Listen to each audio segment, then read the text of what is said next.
Hello friends, welcome back to my new lecture. Last time we have solved one problem of the heat exchanger, that was the counterflow heat exchanger. Now let's go for a second problem in the series. The second problem is in front of you. Let's read it carefully, understand it, and then we'll go for solving it. In a certain double flow heat exchanger, water flows at the rate of 5000 kg per hour and cooled from 95 degrees Celsius to 65 degrees Celsius. So water is get cooled from 95 degrees Celsius to 65 degrees Celsius. This sentence is very important because the fluid which get cooled, that is what? Hot fluid, because it enter at 95 degrees Celsius, exit at 65 degrees Celsius. So entry is 95. So the hot fluid is water. So I should make a two part as cold fluid and hot fluid. So let me write a cold fluid and hot fluid, and I have to identify which fluid is hot fluid, which fluid is cold fluid. So here in a certain double flow heat exchanger, water flows at the rate of this one and cooled from 95 to this one. So from that I have identified that hot fluid is water and the flow rate is given to you. The flow rate of hot fluid, generally we write as mH. So mH is nothing but 5000 kg per hour. So always time we take per second, so but it is given in hours, so we have to convert into per second. The per second will come this one, that 13.889 kg per second. So 13.889 kg per second. So if it is given in minute, hour, etc., you have to convert into per second. So that's what we are done. Temperatures are given. So temperature will be THI, which is 95 degrees Celsius, and THO is given to you 65 degrees Celsius. At the same time, a 50,000 kg per hour of cooling water at 30 degrees Celsius enters the heat exchanger. So cold fluid is also water. Hot fluid and cold fluid is water. Why? Because they are told at the same time a 50,000 kg per hour. 50,000 kg per hour, once again, it's mass flow rate, kg per hour, mass flow rate of cooling water. So that's why I will write here MC, and it's cooling water. So once again, water is hot fluid and water is cold fluid. Enters at 30 degrees Celsius. So this will enter. So I will write TCI. TCI is 30 degrees Celsius. And as I told you, here it is given per hour. You can divide this by using 3600, 1.38 kg per second. So we have converted into required units. The flow conditions are such that overall heat transfer coefficient is constant, and which is 2270 watt per meter square per Kelvin. So overall heat transfer coefficient given to you 2270 watt per meter square per Kelvin. Determine heat exchanger area required. So what we have to find out?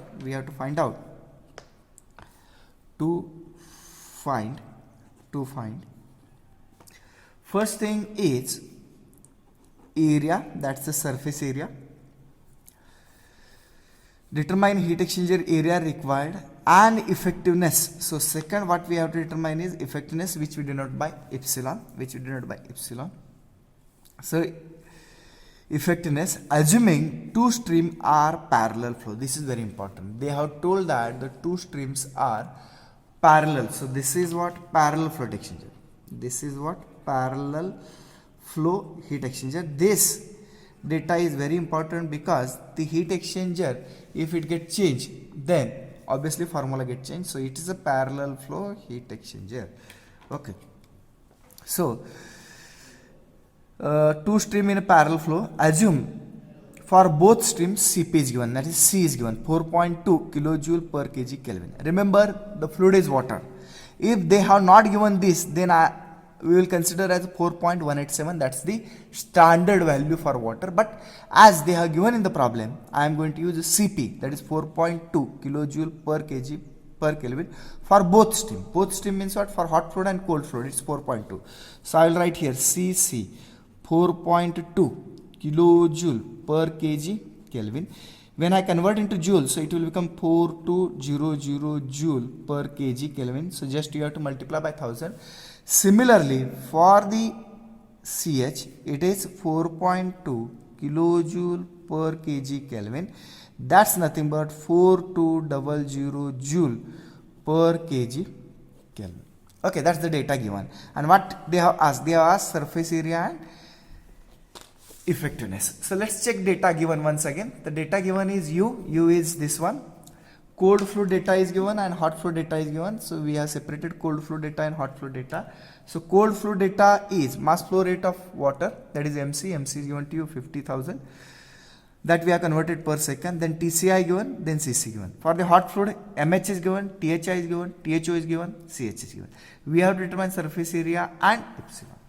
So let's go first of all for determination of surface area. So first thing, I am going to determine the surface area. I am going to determine. For determination of surface area, I am going to use the heat transfer equation.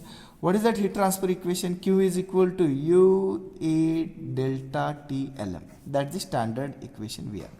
That's the standard equation we are knowing. Okay. Now in this, I want to determine surface area. I want to determine surface area. For that purpose, I should know Q, I should know U, I should know delta T. Whether Q is known, Q is not known to you currently. Whether U is known, U is given in the problem. And delta TLM is also we don't. So Q is not known and delta TLM is also not known. This is parallel fluid exchanger. For a parallel fluid exchanger, I will draw the graph now. So because graph will make easy to decide what is delta T1 and what is delta T2, which is required for determination of delta T LM. So I will draw the graph as like this. So this is parallel fluid exchanger. So that's why graph will be like this one. So this is a TCI. This is TCI and this is TCO. This is what THI and this is THO. Delta TLM I can write that delta T1 can write it THI minus TCI. Delta T2 is difference, which is THO minus TCO. That's what we have written it. Okay. Now I want to determine Q and I want to determine delta TLM. For the Q, there are three formulas that we are knowing. That three formula is what? One is this one and other two are by using hot fluid and cold fluid. Let me write that. Hot fluid and cold fluid formulas as like this. Q is equal to three formula. First formula is UA delta T LM. Next is MCCC TCO minus TCI is equal to MHCH THI minus THO. Okay, that's what three formulas we are knowing. One is by using UA delta TLM, another is by using cold fluid, another is by using hot fluid. So I want to determine Q now. I want to determine Q for determining surface area. Now, how to determine Q? I cannot use this because this I am using for determination of surface area, so I cannot use this. Now I should use either this or this for determination of Q as per given data. So if I observe given data, in the given data, which data is available more? So there are two temperatures known for hot fluid, whereas cold fluid only one temperature. So I will go for hot fluid data. So I will determine Q by using formula MHCH THI minus TH. This formula I am going to use it. All the terms are known. This MH given in the problem. MH is nothing but 13.889 kg per second. Then CH is also given 4200. THI is 95. THO is 65. So Q, the value of Q, you should determine, you should do your own calculation, and it must come to be 17380 watt.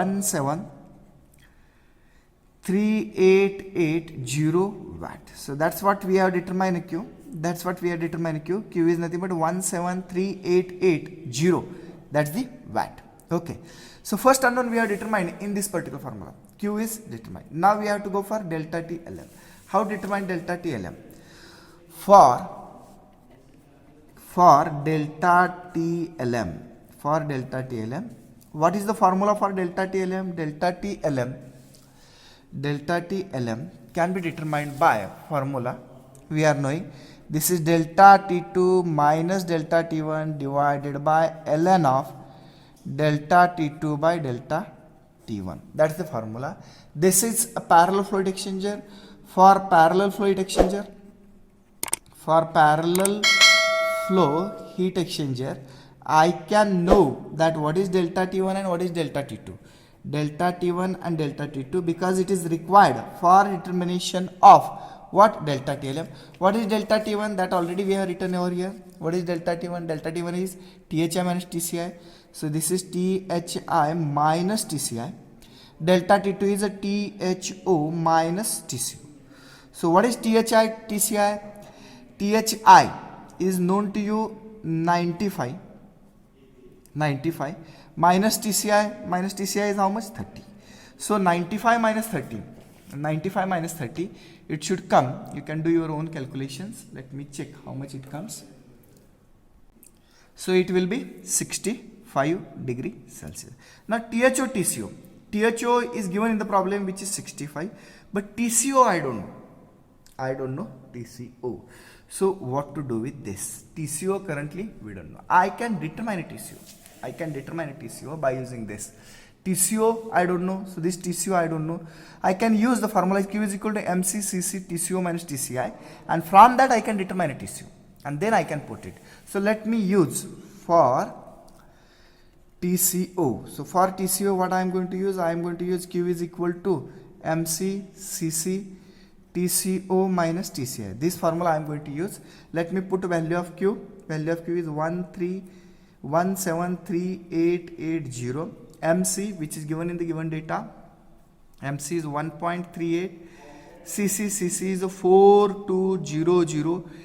TCO that I want to determine, TCI is 30 degrees Celsius. So I am knowing TCO. I am knowing all other term except TCO. So I can determine a TCO. The TCO must come. Let me check how much it comes by the calculations. The TCO is 32.9807 degrees Celsius. So we have got TCO is equal to this one. We have got TCO is equal to 32.9807. Why we are determined? Because I had to put over here. So I'll put here 32.98. So now the delta T2, how much it comes? Let me check you. 32.02. So now we have determined delta T1, we have determined delta T2. I can determine now delta TLM. So let me determine delta TLM. Delta TLM is equal to delta T2. What is delta T2? Delta T2 is 32.02 minus delta T1. Delta T1 is 65 divided by ln of delta T2. Delta T2 is 32.02 divided by 65. So from this I can determine delta TLM. So how much delta TLM? That you can do your own calculations, and it must comes 46.58 degrees Celsius. This is what we have got delta TLM. This is what we have got 46.58 degrees Celsius. Why we are determined delta TLM? Coming to the basic once again, because I want to determine surface area. Now all the terms are known. Q is known, U is known, delta TLM is known. So I can determine the surface area. Let's go for a determination of the surface area. So let me determine surface area by using the formula as Q is equal to U AS delta TLM. All terms are known except surface area. Let me put the values. Q is equal to 173880. U is given in the problem. It's 2270. Surface area is AS that I want to determine, and delta TLM just now we have determined 46.58. Okay, so only unknown is surface area. So determine surface area. Surface area is equal to, you can do the calculation and it will come 1.644 meter square. That's what first unknown we have determined. Second unknown what they have told is determine effectiveness. What is effectiveness formula? Effectiveness formula is Q actual divided by Q max. Whatever Q we have already determined, whatever Q we have already determined, that is the actual heat transfer. This is what Q actual. So not necessarily determine once again Q actual, because we know Q actual is nothing but we can determine by MCCC TCO minus TCI or MHCH THO minus TCI. Okay, so that already known. How determine Q max? For the Q max we are knowing the formula is C mean THI minus TCI. That's the formula. C mean THI minus TCI. What is C mean? Minimum of CH and CC. So I have to determine CH, I have to determine CC, compare it, and then minimum will be C minimum. THI, TCI, which is already given in the given data. So let me determine CH, that is MHCH. What is MH given in the problem? MH given in the problem is 13.889. CH given in the problem is 4200. So that will come 5796 watt per Kelvin is the unit for that. CC, how determine CC? CC can be determined as MC CC. So let me put MC, which is given to you 1.38 into 4200, and it should come 58333.8 watt per Kelvin. That is the unit. Now we have got CH and CC. We have got CH as this one, we have got CC as this one. Then I have to decide which is minimum. So if you compare these two, the CH is less than CC here. CH is very less than the 5796, and this is 58333.8. So CH is very small. So I can write CH is nothing but C minimum. CH is nothing but C minimum. So we have got C minimum now. We have got C. THI and TCI is already given. THI and TCI is already given. So Q max. So Q max is equal to C minimum. C minimum. What is C minimum? 5796 into THI. What is THI? THI given to you is 95. What is TCI? TCI given to you is 30. So Q max is equal to we can determine it. You can do the calculation for determination of Q max. So it will come, by the calculation it will come 376,740, and that will be in a watt because it's a heat transfer. So that's what we have got, maximum heat transfer. Why we are determining maximum heat transfer now? Because I want to determine effectiveness. Effectiveness Q actual divided by Q max. Q max is also we have determined it. So let me determine effectiveness now. So effectiveness is equal to Q actual. What is Q actual? Q actual is already we have determined, and I have shown you that is 173880. Q max is 376,740. So the effectiveness is equal to, so effectiveness will come as 0.461538. That is the second and final unknown which is asked in the problem. So we have determined surface area, and we have determined the effectiveness for this particular problem. Thank you very much.